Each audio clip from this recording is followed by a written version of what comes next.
2650।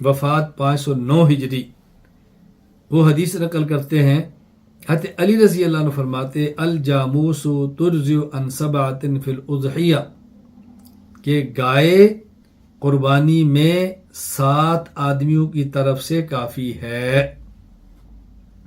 دلیل نمبر 2، مصنف ابن ابی شیبہ حدیث نمبر 10,848، امام ابو بکر عبداللہ بن محمد ابن ابی شیبہ ابراہیم بن عثمان العبسی الکوفی رحمہ اللہ تعالی، وفات 235 ہجری، حدیث نقل کرتے ہیں، حسن بصری رحمہ اللہ فرماتے الجوامیس بمنزلۃ البقر، کہ جو حکم گائے کا ہے وہی حکم بھینس کا ہے۔ لہٰذا ہم کہتے ہیں کہ بھینس کی قربانی گائے کی قربانی کی طرح جائز ہے۔ یہاں ایک بات ذہن نشین فرما لیں، ممکن ہے کسی کے ذہن میں آئے کہ آپ نے دلیل میں 2 حدیثیں پیش کی، اور پہلی حدیث میں کہ حضرت علی فرماتے ہیں، دوسری میں کہ حضرت حسن بصری فرماتے ہیں۔ حضرت علی صحابی ہیں، حسن بصری تابعی ہیں، تو آپ نے حدیث تو سنائی نہیں۔ علماء تو اچھی طرح سمجھتے ہیں، میں غیر علماء کی تھوڑی سی بات واضح کر رہا ہوں۔ یہ اشکال اور یہ اعتراض حدیث کی تعریف نہ سمجھنے کی وجہ سے ہے۔ کیوں؟ حدیث پاک کی تعریف کیا ہے؟ حدیث پاک کی تعریف میں 9 چیزیں ہیں۔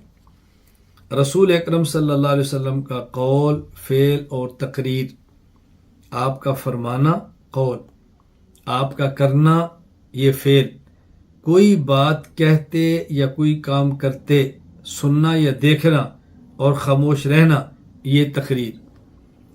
نمبر 4 صحابی کا قول، نمبر 5 صحابی کا فعل، نمبر 6 صحابی کی تقریر، نمبر 7 تابعی کا قول، نمبر 8 تابعی کا فعل، نمبر 9 تابعی کی تقریر۔ تو حدیث کی تعریف میں یہ 9 چیزیں ہیں، نبی پاک صلی اللہ علیہ وسلم کا قول، فعل، تقریر، صحابی کا قول، فعل، تقریر، تابعی کا قول، فعل اور تقریر، یہ 9 چیزیں ہیں جن کو ہم حدیث کہیں گے۔ حضرت علی صحابی ہیں تو ان کا قول بھی حدیث ہے، حضرت حسن بصری تابعی ہیں تو ان کا قول بھی حدیث ہے۔ آپ کیسے کہہ سکتے ہیں حدیث نہیں؟ میں اس پر چند ایک حوالے پیش کرتا ہوں کہ حدیث کی تعریف میں یہ 9 چیزیں شامل ہیں۔ صحابی کا قول فعل تقریر بھی حدیث ہے، اور تابعی کا قول فعل تقریر بھی حدیث ہے۔ شرح المشکات للطیبی میں مشہور محدث علامہ شرف الدین حسین بن محمد الطیبی رحمہ اللہ، وفات 743 ہجری، فرماتے ہیں الحدیث اعم من ان یکون قول النبی صلی اللہ علیہ وسلم اب الصحابی اب التابعی وفعلہم وتقریرہم۔ نبی پاک صلی اللہ علیہ وسلم کا قول اور صحابی یا تابعی کا قول اور فعل اور تقریر، یہ 9 چیزیں حدیث کا حصہ ہے۔ نمبر 2 مقدمہ مشکات المصابیح، الشیخ عبدالحق بن سیف الدین بن سعد اللہ البخاری الدہلوی الحنفی رحمہ اللہ، وفات 1052 ہجری، وہ لکھتے ہیں اعلم ان الحدیث فی اصطلاح جمہور المحدثین یطلق علی قول النبی صلی اللہ علیہ وسلم وفعلہ وتقریرہ، کہ نبی پاک صلی اللہ علیہ وسلم کے قول اور فعل اور تقریر پر حدیث کا اطلاق ہوتا ہے۔ اللہ اکبر۔ اسی طرح وَكَذَلِكَ يُطْلَقُ عَلَى قَوْلِ الصَّحَابِيِّ وَفِعْلِهِ وَتَقْرِيرِهِ، صحابی کا قول، فعل اور تقریر بھی حدیث ہے۔ وَعَلَى قَوْلِ التَّابِعِيِّ وَفِعْلِهِ وَتَقْرِيرِهِ، اور تابعی کا قول اور فعل تقریر بھی حدیث ہے۔ نمبر 4 قواعد فی علوم الحدیث، مولانا ظفر احمد عثمانی رحمہ اللہ تعالی، وفات 1394 ہجری، فرماتے الخبر عند علماء هذا الفن مرادف للحدیث فیطلقان علی المرفوع وعلی الموقوف والمقطوع، کہ حدیث جس طرح رسول اکرم صلی اللہ علیہ وسلم یعنی مرفوع اللہ کے نبی قول فعل تقریر پر بولی جاتی ہے، اسی طرح موقوف جو صحابی تک ہو وہ بھی حدیث ہے، اور جو تابعی تک ہو وہ بھی حدیث ہے۔ تو گویا میں نے آپ کی خدمت میں 4 حوالے پیش کیے کہ پیغمبر صلی اللہ علیہ وسلم کا قول فعل تقریر یہ بھی حدیث، صحابی کا قول فعل تقریر یہ بھی حدیث، تابعی کا قول فعل تقریر یہ بھی حدیث، حضرت علی کا قول بھی حدیث ہے، حسن بصری رحمہ اللہ تعالیٰ کا قول یہ بھی حدیث ہے۔ میں یہاں ایک بات عرض کیا کرتا ہوں کہ حضرت امام اعظم ابو حنیفہ رحمہ اللہ تعالیٰ کا تابعی ہونا دلائل سے ثابت ہے۔ آپ چاہیں تو امام حنیفہ کتاب الفقہ الاکبر کی شرح الفقہ الاکبر جو میری ہے وہ آپ اس کو مطالعہ فرمائیں، میں نے اس میں تفصیل اس پر بات کی ہے کہ حضرت امام اعظم ابو حنیفہ رحمہ اللہ تابعی ہے۔ تو امام اعظم ابو حنیفہ رحمہ اللہ جب تابعی ہیں تو آپ کا قول فعل تقریر فن حدیث کی روشنی میں اور محدثین کی اصطلاح میں حدیث کی تعریف کی روشنی میں وہ حدیث کہلوائے گا۔ لہذا جو امام صاحب کے فتاوی جات ہیں وہ فن حدیث کی روشنی میں احادیث کہے جائیں گے، اور جو شخص ان کا انکار کرے گا اس کو اہل الحدیث نہیں منکر الحدیث کہا جائے گا۔ تو میں یہ کہوں گا کہ امام اعظم ابو حنیفہ رحمہ اللہ تابعی کے قول فعل اور تقریر کے انکار کرنے والا اگر وہ خود کو اہل حدیث کہتا ہے تو وہ ایسے ہی ہے کہ جیسے تقدیر کے منکر کو قدریہ کہتے ہیں اور یا حدیث کے منکر کو اہل حدیث کہتے ہیں۔ ورنہ کیسے ممکن ہے کہ کوئی شخص امام صاحب کے فتاوی جات کا انکار بھی کرے اور پھر خود کو اہل حدیث بھی کہے؟ یہ بات سمجھنے کی کوشش کریں، اللہ تعالیٰ میں بات سمجھنے کی توفیق عطا فرمائے۔ بھینس کی قربانی جائز ہے، دلیل نمبر 3 اجماع، امت کا اجماع ہے کہ بھینس کی قربانی جائز ہے۔ مسائل الامام احمد بن حنبل و اسحاق بن راہوی رحمہ اللہ، مسئلہ نمبر 2865، حضرت امام احمد بن محمد بن حنبل رحمہ اللہ وفات 241 ہجری فرماتے ہیں الجوامیس ترضع عن 7 کہ بھینس 7 آدمیوں کی طرف سے کافی ہے۔ لا اعرف خلاف ھذا، میں اس مسئلہ میں کسی کا اختلاف نہیں پاتا۔ گویا امام احمد بن حنبل رحمہ اللہ تعالیٰ کے ہاں یہ مسئلہ اجماعی اور اتفاقی ہے۔ نمبر 2 کتاب الاجماع لابن المنذر، علامہ ابو بکر محمد بن ابراہیم بن منذر رحمہ اللہ وفات 319 ہجری، وہ فرماتے ہیں اجمعوا علی ان حکم الجوامیس حکم البقر، فقہا کا اور ائمہ حضرات کے اس بات پر اتفاق ہے کہ بھینس کا حکم گائے والا ہے۔ دلیل نمبر 4 قیاس، قیاس یہ ہے کہ جس طرح احادیث میں گائے کی زکوٰۃ کا ذکر ہے اور بھینس کی زکوٰۃ کا ذکر نہیں، آج ہم بھینس کی زکوٰۃ کے قائل ہیں اور اس کو قیاس کرتے ہیں گائے کی زکوٰۃ پر، اسی طرح ہم بھینس کی قربانی کے قائل ہیں اور اس کو قیاس کرتے ہیں گائے کی قربانی پر۔ چنانچہ مصنف عبدالرزاق حدیث نمبر 6881، حضرت امام سفیان ثوری رحمہ اللہ وفات 161 ہجری فرماتے ہیں تحسب الجوامیس مع البقر، کہ بھینس کو گائے کے ساتھ شمار کیا جائے گا۔ موطا امام مالک باب ما جاء فی صدقۃ البقر، حضرت امام مالک بن انس رحمہ اللہ تعالی وفات 179 ہجری فرماتے انما ہی بقر کلھا، یہ تمام بھینسیں گائے کے حکم میں ہیں، جو حکم گائے کا ہے وہی حکم بھینس کا ہے۔ کتاب الاموال ابی عبید قاسم بن سلام رحمہ اللہ وفات 224 ہجری نمبر 812، حضرت امام مالک کا قول نقل کرتے ہیں الجوامیس والبقر سواء، کہ تمام بھینسیں اور گائے ان کا حکم ایک ہے۔ تو میں نے آپ کی خدمت میں بھینس کی قربانی کے جائز ہونے پر 4 دلائل پیش کیے ہیں۔ نمبر 1 حدیث حضرت علی کا قول، نمبر 2 حدیث امام حسن بصری کا قول، نمبر 3 اجماع، اور نمبر 4 قیاس۔ ذہن نشین فرما لیں۔ غیر مقلدین تمام کا نہیں، بعض کا یہ موقف ہے کہ بھینس کی قربانی کرنا صحیح نہیں ہے۔ مولوی مبشر احمد غیر مقلد، آپ کے مسائل ان کا حل، اس میں لکھتے ہیں مبنی بر احتیاط اور راجح یہی موقف ہے کہ بھینس کی قربانی نہ کی جائے۔ دلائل کیا ہیں؟ مبشر احمد ربانی غیر مقلد عالم آپ کے مسائل ان کا حل میں دلیل کے طور پہ کہتے ہیں حجاز میں بھینس کا وجود ہی نہ تھا، بس اس کی قربانی نہ سنت رسول سے ثابت ہوتی ہے نہ تعامل صحابہ سے رضی اللہ عنہم۔ یہ ہے دلیل کا خلاصہ۔ جواب سماعت فرمائیں۔ ہم کہتے ہیں بھینس حجاز میں اگرچہ موجود نہ تھی لیکن باجماع امت گائے کے ساتھ مشابہت کی وجہ سے گائے والا حکم دیا گیا۔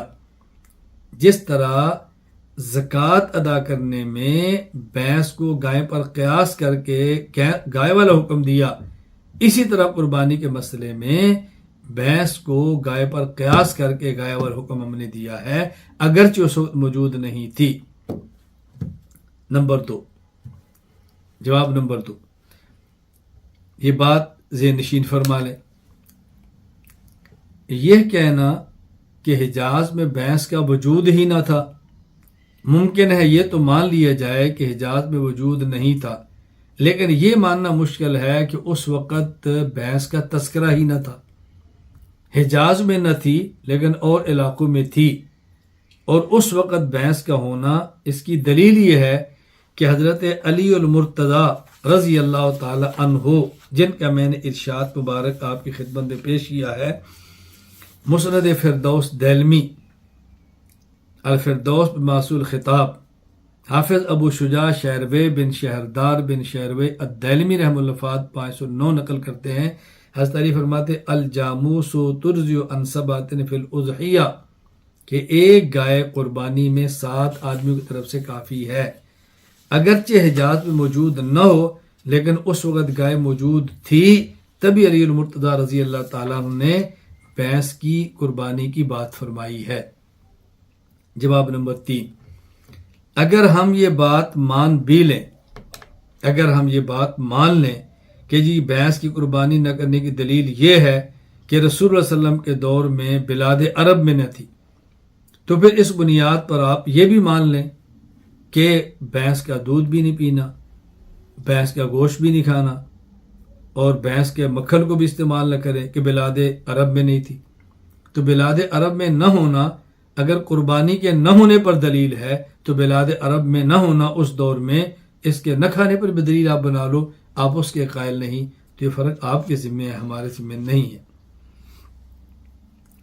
جیسا کہ میں نے پہلے بھی عرض کیا کہ بھینس کی قربانی کے بارے میں بعض غیر مقلدین کا موقف ہے جو میں نے پیش کیا، ورنہ عموماً اب غیر مقلد علماء بھینس کی قربانی کے جواز کے قائل تھے اور بعض قائل ہو رہے ہیں۔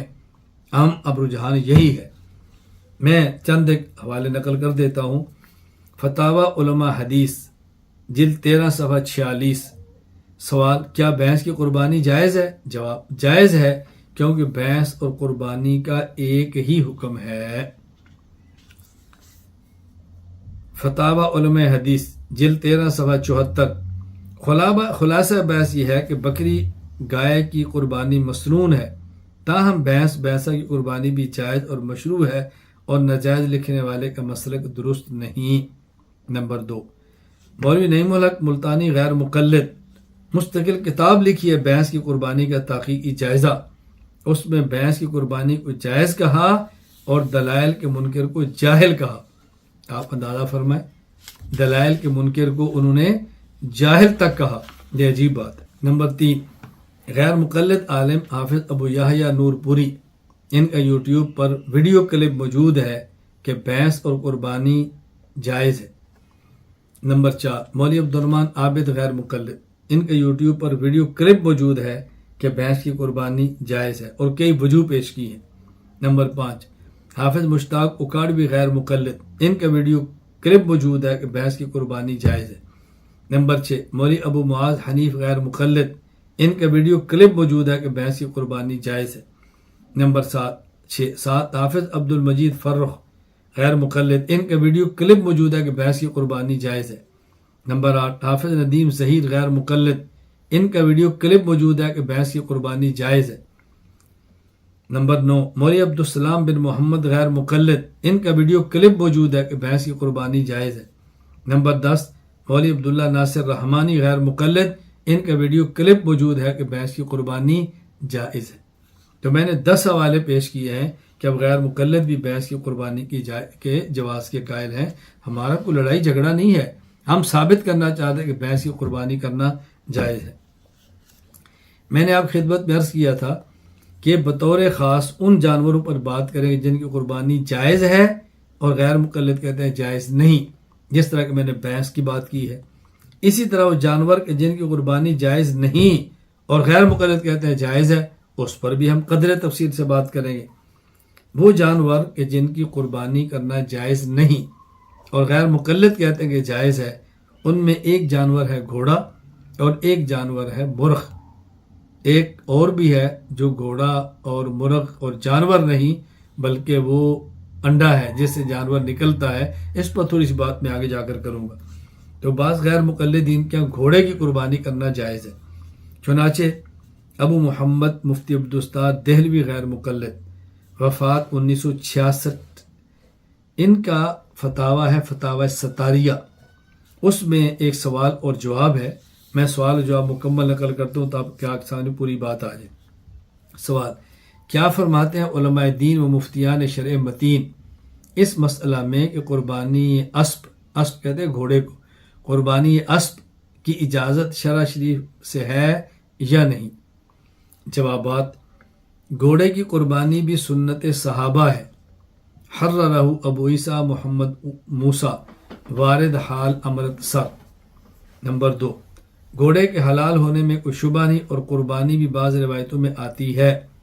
عبداللہ امرتسری، مدیر اخبار تنظیم اہل حدیث روپڑ، ممتحن مدرسہ دارالحدیث رحمانی دہلی۔ نمبر 3، گھوڑے کے حلال ہونے میں کوئی شبہ نہیں ہے اور قربانی کرنا بھی ثابت ہے، صرف اگر گراں قیمت ہونے کی وجہ سے اونٹ اور گھوڑا قربانی میں ذبح کرنا مروج نہیں ہوا۔ ابو شکور عبدالقادر حصاروی، عفی عنہ بقلمہ۔ نمبر 5، واقعی گھوڑا حلال جانور ہے، اس کا کھانا اور قربانی کرنا ثابت ہے۔ ابو الخلیل عبدالجلیل خان، ناظم صیغہ اشاعت الکتاب والسنہ، دارالامارت دہلی۔ نمبر 6، گھوڑے کی حلت چونکہ نص صریح سے ثابت ہے اس لیے اس کی قربانی بھی جائز ہے۔ حررہ عبد المجید، خادم ایڈیٹر اخبار مسلمان سودرہ گجرانوالہ۔ نمبر 7، بے شک قانون محمدی کی روح سے گھوڑا حلال ہے اور اس کی قربانی بھی جائز ہے۔ کتبہ مولوی عبداللہ، امیر قوم اوڈ فاضل کا۔ یہ سارے حوالے موجود ہیں فتاویٰ ستاریہ جلد 1 میں، عنوان ہے گھوڑے کی حلت اور قربانی کا فتویٰ۔ یہ ہے غیر مقلدین کا موقف، اور دلیل کیا ہے؟ ان کی دلیل ابو الخلیل عبدالجلیل خان کے حوالے سے فتاویٰ ستاریہ میں موجود ہے، میں اس کو تفصیل سے عرض کر دیتا ہوں۔ صحیح بخاری کتاب الذبائح والصید، باب النحر والذبح، حضرت امام محمد بن اسماعیل البخاری رحمہ اللہ، وفات 256 ہجری، حدیث نقل فرماتے ہیں۔ اسماء بنت ابی بکر رضی اللہ عنہما فرماتی ہیں، نحرنا علی عہد النبی صلی اللہ علیہ وسلم فرسن فاکلناہ، ہم نے رسول اکرم صلی اللہ علیہ وسلم کے دور میں گھوڑے کو ذبح کیا اور اس کا گوشت کھایا۔ اس روایت میں لفظ نحرنا ہے جس کی بنیاد پہ غیر مقلد کہتے ہیں قربانی کرنا جائز ہے۔ جوابات سے مات فرمائیں۔ جواب نمبر 1، قرآن کریم میں بہیمۃ الانعام جن کی قربانی کا حکم ہے اس کی تفصیل میں 8 ازواج، 8 قسم کے جانور آئے ہیں جن میں گھوڑا نہیں ہے، لہٰذا گھوڑے کی قربانی کے جواز کا قول کرنا یہ قرآن کریم کے خلاف ہے۔ جواب نمبر 2، غیر مقلدین کی دلیل یہ حدیث اور اس جیسی دیگر احادیث تب بنے گی جب یہاں نحرنا کا معنی ہو، نحرنا بمعنی نسکنا ہو، یعنی یہ جو اسماء بنت ابی بکر رضی اللہ عنہ فرماتی ہیں نحرنا علی عہد رسول اللہ صلی اللہ علیہ وسلم فرسن فاکلنا، اب نحرنا کے ایک معنی ہے ذبحنا اور ایک معنی ہے نسکنا۔ ذبحنا کا معنی ہم نے گھوڑا ذبح کیا اور گوشت کھایا فاکلنا، اور ایک ہے نسکنا، ہم نے گھوڑے کی قربانی دی اور گھوڑے کا گوشت کھایا فاکلنا۔ تو ان کی دلیل تب بنے گی جب نحرنا کا معنی نسکنا قربانی کرنا ہوگا، اور اگر نحرنا کا معنی ما ذبح نہ ہو ذبح کر کے کھانا تو اس سے قربانی پر دلیل نہیں ہوگی۔ ہمارا موقف یہ ہے کہ دیگر احادیث کو سامنے رکھا جائے تو ثابت ہوتا ہے کہ نحرنا کا معنی نسکنا قربانی کرنا نہیں بلکہ ذبحنا صرف ذبح کرنا ہے۔ باقی گھوڑے کو ذبح کیا اور کھایا، اس کا جواب کیا ہے؟ آج ذبح کر کے کھانا بھی مکروہ ہے اور جائز نہیں ہے، اس پہ دلائل میں پیش کروں گا۔ فی الحال میں یہ پیش کر رہا ہوں اس روایت کی بنیاد پر گھوڑے کی قربانی کا قائل ہونا یہ درست نہیں۔ چنانچہ آپ احادیث سے سماعت فرمائیں۔ صحیح بخاری حدیث نمبر 5511، امام ابو عبداللہ محمد بن اسماعیل بخاری رحمہ اللہ وفات 256 ہجری حدیث نقل کرتے ہیں، انہی حضرت اسماء رضی اللہ تعالی عنہا سے فرماتی ہیں ذبحنا علی عہد رسول اللہ صلی اللہ علیہ وسلم، یا نحرنا نہیں ہے کہ جس کا ایک معنی ذبح نہ کریں یا دوسرا معنی نسک نہ کریں، بلکہ لفظ ذبحنا ہے کہ ہم نے رسول اللہ علیہ وسلم کے دور میں گھوڑا ذبح کیا، ونحن بالمدینہ، اور مدینہ منورہ میں کیا، فاکلنا، اور ہم نے کھایا۔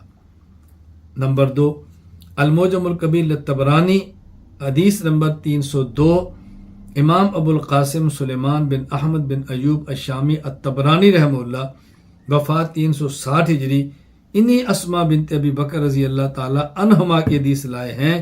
یہ فرماتی ہیں ذبحنا فرسن علی عہد رسول اللہ صلی اللہ علیہ وسلم فاکلناہ۔ یہاں بھی نحرنا نہیں ہے کہ جس کا ایک معنی ذبح نہ ہو یا اس کا معنی نسک نہ ہو، دوسرا معنی لفظ ہی ذبحنا ہے کہ جس کا معنی ذبح کرنا ہے، اس سے آپ نسکنا قربانی والا معنی نہ لیں۔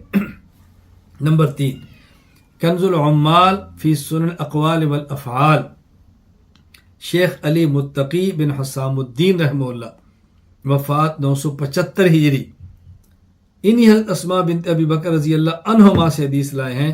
یہ فرماتی ہے ذبحنا فرسن فاکلنا نحن واہل بیت رسول اللہ صلی اللہ علیہ وسلم۔ یہاں بھی ذبحنا ہے کہ ہم نے گھوڑے کو ذبح کیا۔ بات سمجھ لیں، غیر مقلدین نے حدیث پیش کی ہے صحیح بخاری کی نحرنا، اس سے قربانی کی جواز پہ دلیل تب بنے گی جب نحرنا کا معنی نسک نہ ہو قربانی کرنا۔ ہم کہتے ہیں نحرنا کا معنی ذبحنا ہے، ذبح کرنا صرف، اس کا قربانی سے کوئی تعلق نہیں ہے، اور ہم نے اس پر 3 احادیث پیش کی ہیں، صحیح بخاری، صحیح مسلم اور کنز العمال، کہ یہاں ذبحنا کے لفظ موجود ہے صراحتاً حدیث پاک میں، اس کو اچھی طرح ذہن نشین فرمائیں۔ جواب نمبر 3، دیکھیں جن احادیث سے گھوڑے کے ذبح کر کے گوشت کھانے کا جواز ثابت ہوتا ہے وہ خود احادیث منسوخ ہیں۔ جب یہ حدیث ہی منسوخ ہے تو آپ اس حدیث سے گھوڑے کے کھانے پر دلیل نہیں بنا سکتے، پیش کر سکتے۔ آپ اس حدیث کی بنیاد پر گھوڑے کے گوشت کھانے کے قائل نہیں ہو سکتے، تو گھوڑے کی قربانی کے قائل کیسے ہو سکتے ہیں؟ یہ احادیث ہی منسوخ ہے۔ منسوخ کو بطور دلیل پیش کرنا یہ غیر مقلدین کا کام تو سکتا ہے، سمجھدار اہل سنت والجماعت ایسا نہیں کر سکتا۔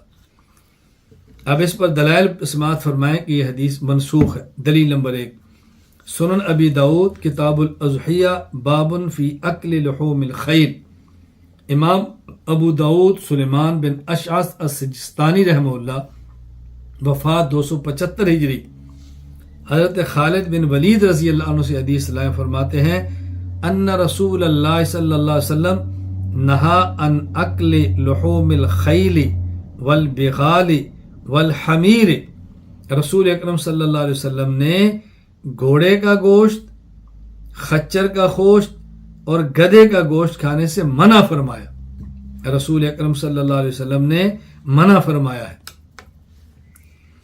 اور امام بدر الدین محمود بن احمد بن موسیٰ العینی رحمہ اللہ وفات 855 ہجری، عمدۃ القاری باب غزوۃ خیبر فرماتے ہیں سند حدیث خالد جید، اس حدیث کی سند جید ہے۔